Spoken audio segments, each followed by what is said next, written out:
Voilà, mes bien-aimés dans le Seigneur, nous voulons au travers de cette vidéo, voir si le coronavirus est un fléau de Dieu ou tout simplement une mascarade de l'ennemi. Nous allons, mes bien-aimés dans le Seigneur, prendre les Écritures.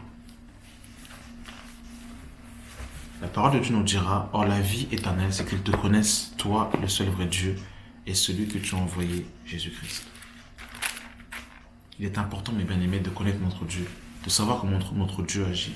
Et pour cela, nous avons les Écritures qui nous sont données. Et au travers des Écritures, nous voyons un peu comment notre Dieu fonctionne. Dans le livre de Genèse, chapitre 6, mes bien-aimés dans le Seigneur, la terre va connaître son premier jugement. Nous sommes au temps de Noé et la pensée du cœur des hommes se tourne chaque jour vers le mal. Et là, le Seigneur décide de détruire la terre. Et nous sommes dans le livre de Genèse chapitre 6 à partir du verset 5. L'Éternel vit que la méchanceté des hommes était grande sur la terre et que toutes les pensées de leur cœur se portaient chaque jour uniquement vers le mal. L'Éternel se repentit d'avoir fait l'homme sur la terre. Il fut affligé en son cœur. L'Éternel dit, « J'extermine de la face de la terre l'homme que j'ai créé, depuis l'homme jusqu'au bétail, aux reptiles et aux oiseaux du ciel, car je me repens de l'avoir fait. » Mais Noé a trouvé grâce aux yeux de l'Éternel. Voici la procédure de Noé. Noé était un homme juste et intègre en son temps. Noé marchait avec Dieu. Noé engendra 3 fils, Sem, Cham et Japheth. La terre était corrompue devant Dieu. La terre était pleine de violence. Dieu regardait la terre et voici, elle était corrompue, car toute chair avait corrompu sa voie sur la terre. Alors Dieu dit à Noé, la fin de toute chair est arrêtée. Pars devant moi, car ils ont rempli la terre de violence. Voici, je vais la détruire avec la terre. Donc là, mes bien-aimés, nous voyons que le Seigneur va s'adresser à Noé en lui disant qu'il allait détruire la terre, que la terre était corrompue, qu'elle était remplie de violence et que Dieu allait la détruire. Et mes bien-aimés dans le Seigneur, lorsque nous parcourons les Écritures, parce qu'on ne va pas tout lire, on va un peu survoler, vous verrez qu'à chaque fois qu'il y a eu un jugement majeur, le Seigneur a averti son peuple. Le Seigneur a averti ses prophètes de justement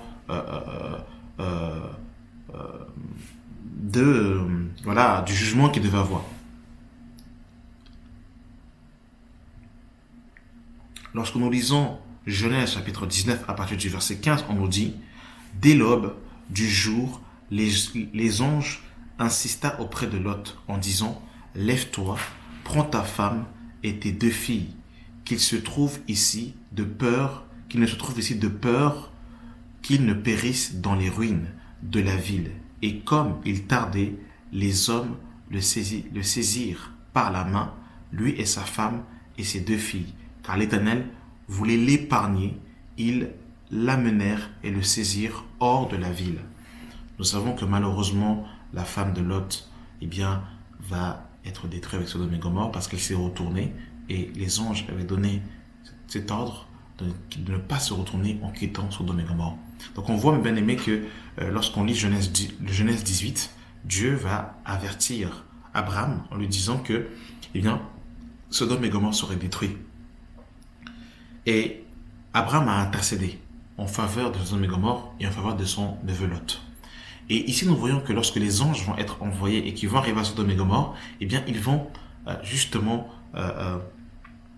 avertir Lot et sa famille de sortir de Sodome et Gomorrhe afin de ne pas périr dans le jugement de Sodome et Gomorrhe. Et il faut savoir que Sodome et Gomorrhe est une ville qui était véritablement dans la dépravation sexuelle où justement ils étaient arrivés au paroxysme de de la souillure, de l'impureté, et Dieu a décidé de détruire cette ville. Mais avant de détruire cette ville, il a épargné Lot et sa famille.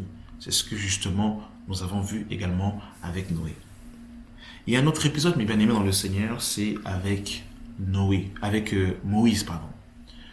Nous savons que le peuple de Yahweh va se retrouver en Égypte pendant plus de 400 ans.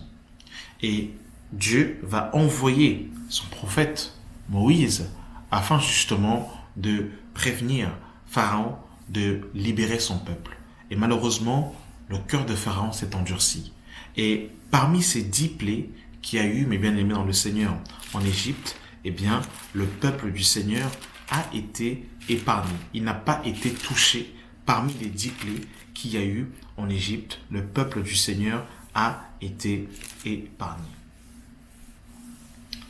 Et le peuple a été, le peuple hébreu, le peuple égyptien, a été frappé des 10 plaies, mais le peuple hébreu a été épargné des fléaux du Seigneur.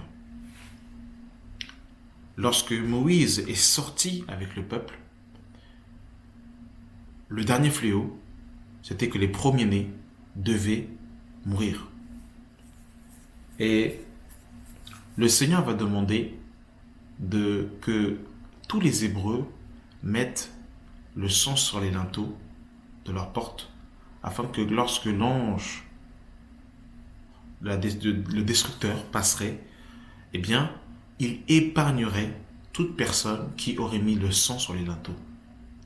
Et effectivement, tous les enfants des Hébreux, des Juifs, des Égyptiens ont péri. Et les Hébreux, eh bien, se sont tirés indemnes. Il n'y a rien eu du côté des Hébreux, mais par contre, les premiers-nés et les premiers-nés des bétails ont péri lorsque l'ange de la mort est passé. On voit encore qu'ici que le peuple de Dieu a été épargné. Lorsque nous lisons Ézéchiel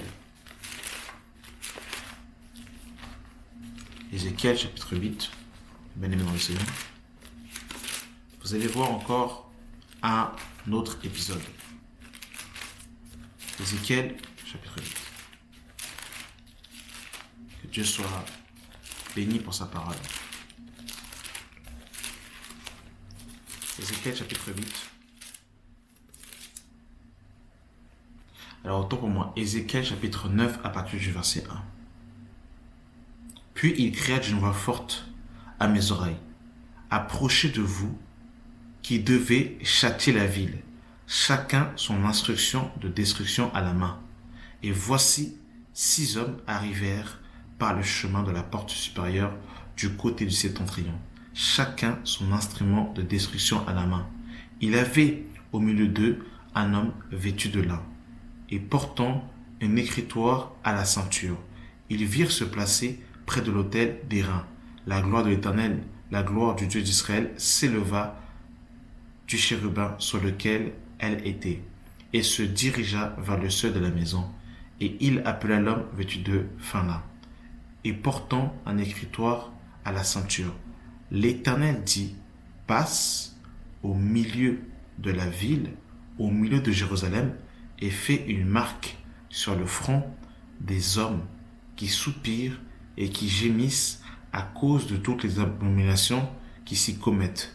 Et à mes oreilles, dis aux autres, passe auprès de lui dans la ville et frappez, que votre œil soit sans pitié et n'ayez point de miséricorde. Tuez, détruisez les vieillards, les jeunes hommes, les vierges, les enfants et les femmes.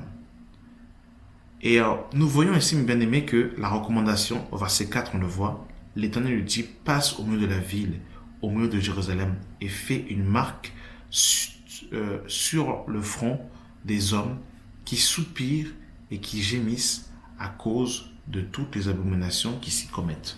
Donc on voit, mes bien-aimés, que lorsqu'il va avoir en fait cette destruction, eh bien ceux qui avaient la marque, qui gémissaient, après ce qui se passait à Jérusalem, vont être épargnés et ne vont pas être atteints.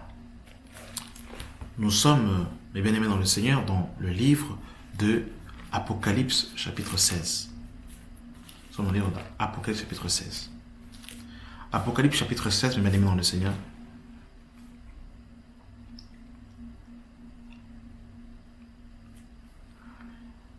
Dans le livre de Apocalypse chapitre 16, nous voyons que les fléaux vont frapper les hommes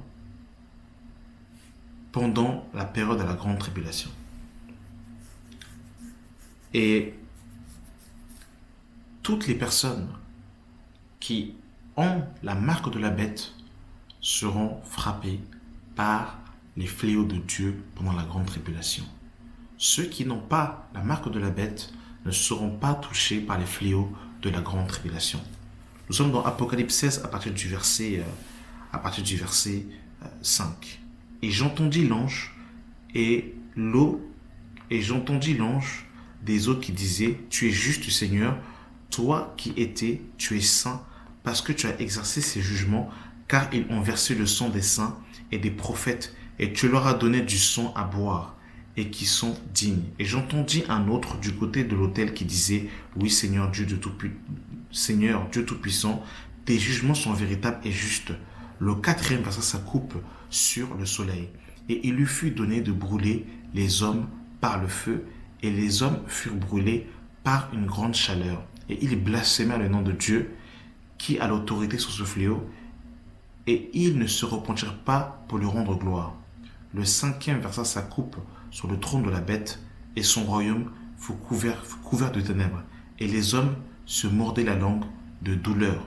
Ils blasphémèrent le Dieu du ciel à cause de leur douleur et de leurs ulcères, et ils ne se repentirent pas de leurs œuvres. Le sixième versa sa coupe sur le grand fleuve l'Éphrate, et les eaux tarirent, afin que le chemin du roi venant d'Orient fût préparé.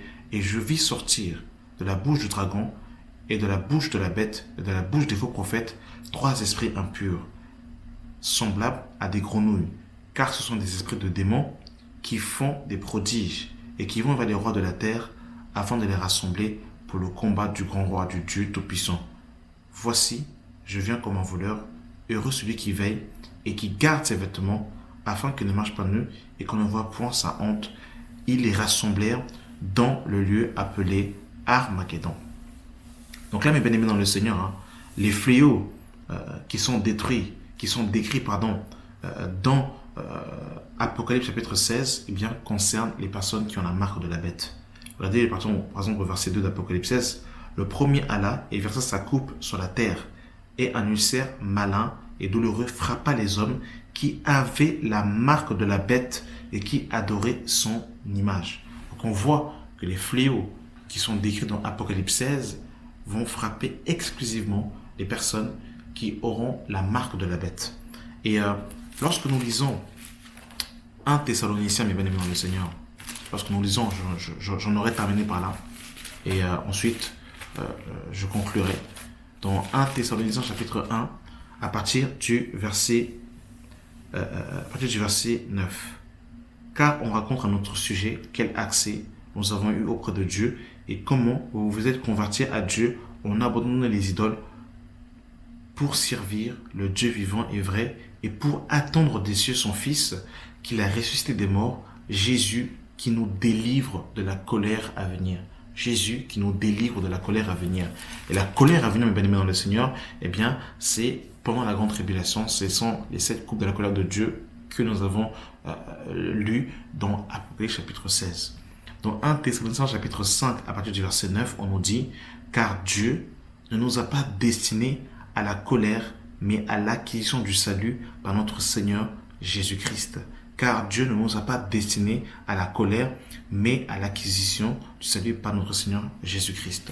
Lorsque nous lisons encore Romains chapitre 9, mes bien-aimés, Romains chapitre 8, à partir du verset... Alors, autant pour moi. Romains chapitre 5, à partir du verset 8. Mais Dieu prouve son amour envers nous, en ce que lorsque nous étions encore des pécheurs, Christ est mort pour nous. À plus forte raison donc maintenant que nous sommes justifiés par son sang, serons-nous sauvés par lui de la colère. Donc la colère dont il est question, c'est la colère du Seigneur qui va se déverser sur la terre pendant la période de la grande tribulation. Et nous voyons que nous ne sommes pas destinés à cela. En d'autres termes, lorsque je regarde mes bien-aimés dans le Seigneur, nous avons un peu parcouru de Genèse à l'Apocalypse, eh bien, les colères de Dieu, nous avons vu que ça ne concernait pas le peuple de Dieu. Les seules fois où le peuple de Dieu ont été oppressés, c'est lorsqu'ils ont été dans la désobéissance. Un peu lorsque Dieu a envoyé Jérémie le prophète pour avertir son peuple afin qu'ils sortent de l'idolâtrie et qu'ils ont continué à être des idolâtres, eh bien, le Seigneur, en fait, leur a rendu selon leurs œuvres à cause de leur désobéissance et ils ont été déportés à Babylone.